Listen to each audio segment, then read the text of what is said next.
এখানে কি সাপ আছে? হ্যাঁ, সাপ আছে। কোন ধরনের সাপ আছে এখানে? এই গুক্কু সাপ আছে, গোলবার, রাসেল ভাইপার আছে। তো আপনি যে অন্যান্য প্রজাতির অনেক প্রজাতির সাপ পাওয়া যায়। এখান দিয়ে পানি হয়ে যায়, পানি হয়ে গেলে পরে তখন বাড়িগুলো উঠে থাকে, প্রত্যেক বাড়ি বাড়ি সাপ ঢুকে। এই ধানটা হইতেছে আপনার আউশ ধান, যেটাকে বলে সেই প্রাচীন কাল থেকে যে আউশ ছিল, খালা আউশ, সেই আউশ। এটার ভাত খাইতে খুব সুস্বাদু এবং এটার পিঠা অনেক সুন্দর, সুস্বাদু পিঠা হয়।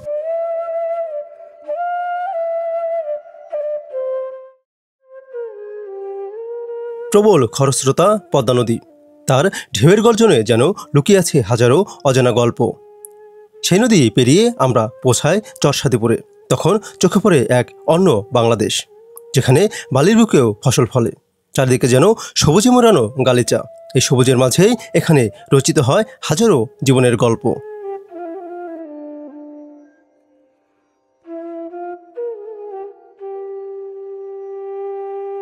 চরের ফসলের চাষ হয় মূলত মৌসুম অনুযায়ী। চরে চাষ হয় গম, ভুট্টা, সরিষা, তিল, বোরো ধান, আমন ধান, পাটসহ নানান রকমের শাকসবজি।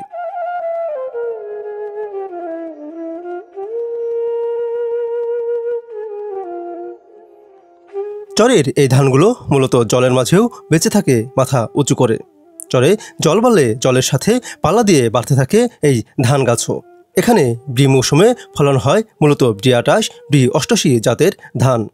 চরে ধান ফলাতে লাগে না তেমন রাসায়নিক সার ও কীটনাশক, আর সেজন্যই চরে ফলানো চালের ভাতে রয়েছে এত পুষ্টিগুণ, আর খেতেও দারুণ সুস্বাদু।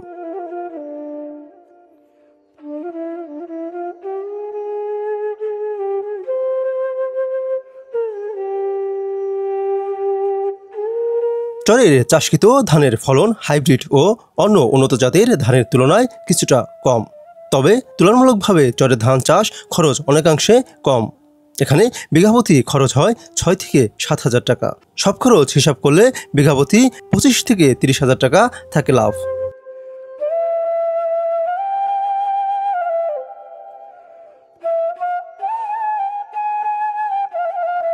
চরের কৃষি শুধু জীবিকার উৎস নয়, এটি চরবাসীর আত্মার অংশ।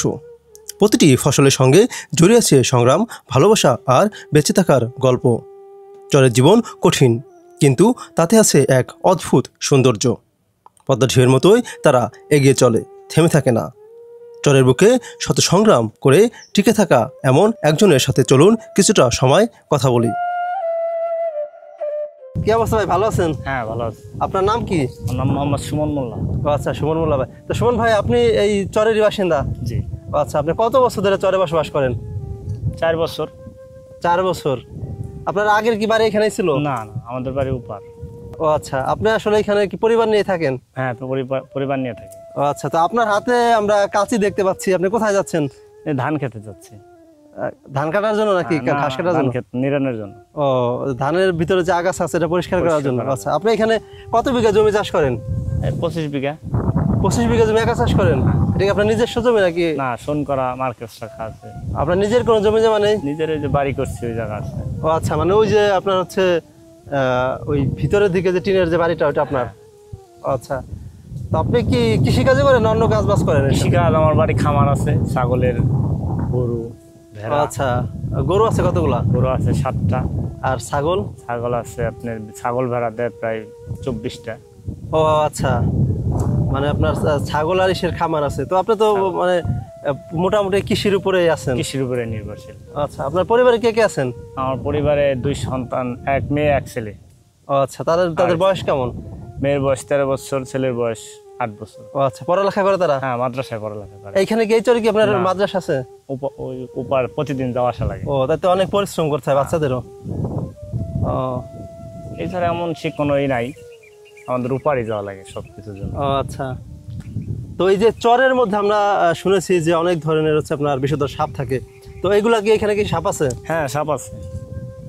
আচ্ছা, কোন ধরনের সাপ আছে এখানে? এই গুক্কু সাপ আছে, গোলবার, রাসেল ভাইপার আছে। তো আপনি যে অন্যান্য প্রজাতির অনেক প্রজাতির সাপ পাওয়া যায়। আপনি যে হচ্ছে আপনার যে কৃষি কাজ করেন, ঘাস কাটেন, ধান 24-25 বিঘা জমি চাষ করেন, তো আপনার সামনে সাপ পড়ে না? হ্যাঁ, পরে বললে মেরে ফেলাই, যদি সমস্যা করে তাহলে মেরে ফেলাই। ও আচ্ছা, তা আপনার বাড়িতেও কি সাপ যায়? বাড়িতে বন্যা হইলে বাড়ির ভিতরে যায়। ও তাছাড়া এমনি কোনো সময় বাড়ি যখন বন্যা হয় তখন কি আপনার হচ্ছে এখানে আপনার থাকে? এখান দিয়ে পানি হয়ে যায়, পানি হয়ে গেলে পরে তখন বাড়িগুলো উঠে থাকে, প্রত্যেক বাড়ি বাড়ি সাপ ঢুকে। আচ্ছা, তো আপনাদের চরে তো আসলে আপনার তেমন কোনো গাড়ি ঘোড়া নেই, আপনারা যাতায়াত করেন কিভাবে? নদী পথে যাতায়াত হয়, আর এমনি ঘোড়ার গাড়ি আছে, মোটরসাইকেল নিয়ে যাতায়াত করা যায়। আপনার ওই যে আমরা ভিতরের দিকে যে বাড়িগুলো দেখতে পাচ্ছি অনেক ভিতরে, তো এরা আপনার আসে কিভাবে? এরা পায়ে হেঁটেই বেশি যাতায়াত হয়। পায়ে হেঁটে হচ্ছে আপনার ট্রলার পর্যন্ত আসে, পরে ট্রলার থেকে কিভাবে যায়? আচ্ছা, আপনি এখন যাচ্ছেন, আসবেন কখন? এখন যাচ্ছি দুপুর 2টা-3টার দিক চলে আসবে।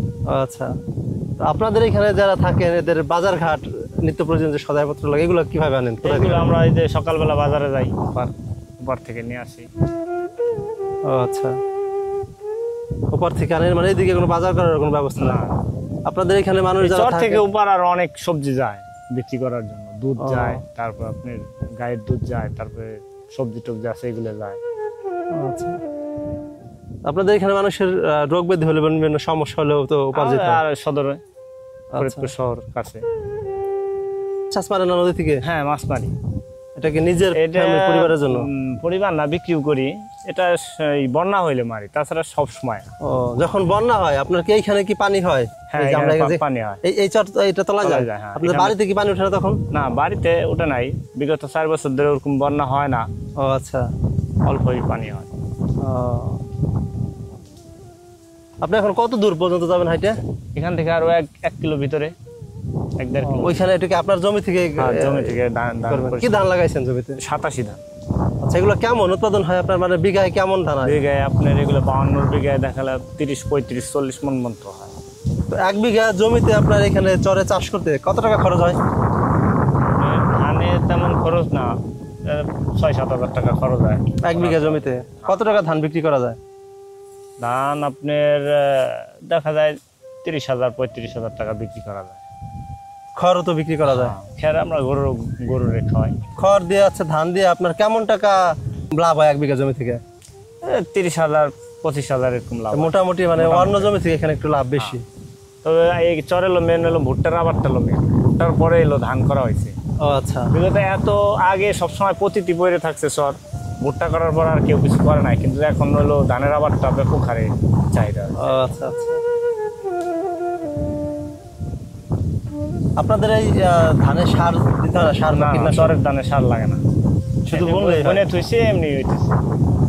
আচ্ছা, সার ছাড়া একবারে। তার মানে তো আপনাদের এখানের যে ফসল বা সবজি যেগুলো হয় একদম আপনার টাটকা। হ্যাঁ, এই ধানটা হইতেছে আপনার আউশ ধান, যেটাকে বলে সেই প্রাচীন কাল থেকে যে আউশ ছিল, কালা আউশ, সেই আউশ।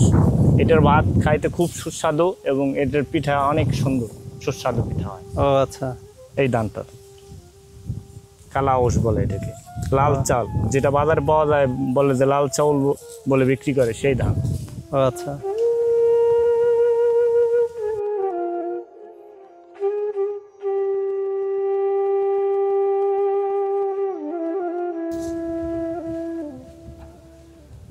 এই যে এইখানে দেখেন হচ্ছে আপনার পাওয়ার টিলার, কলের নাঙ্গল যেটা বলে, এই যে সেই আপনার হচ্ছে কলের নাঙ্গল রাখা। এই কলের নাঙ্গলে করে হচ্ছে আপনার এই চরের যে জমি, এই জমিগুলা চাষ করা হয়। অর্থাৎ এই কলের নাঙ্গলটা হচ্ছে আমরা জাহাঙ্গীর ভাইয়ের সাথে কথা বলছিলাম, এটা হচ্ছে জাহাঙ্গীর ভাইয়ের।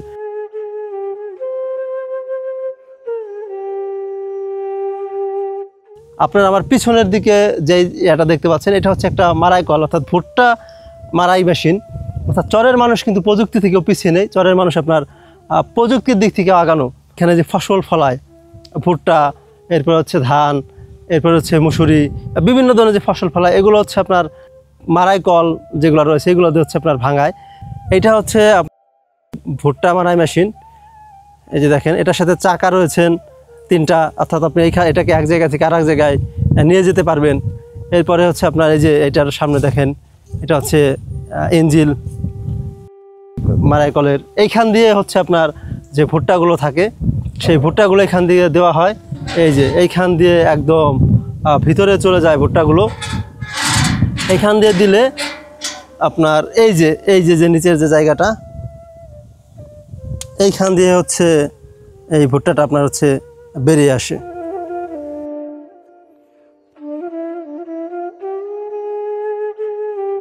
চরসাদিপুর এখানে শুধু পানি নয়, এটি জীবন। চর শুধু বালি নয়, এটি সম্ভাবনা। আর মানুষ শুধু সংগ্রামী নয়, তারা স্বপ্নদ্রষ্টা। প্রিয় দর্শক মণ্ডলী, চরসাদিপুর নিয়ে আজ এ পর্যন্তই। দেখা হচ্ছে চরসাদিপুর নিয়ে আরেকটি নতুন পর্বে। ততক্ষণ আপনারা সকলে আমাদের সাথেই থাকুন।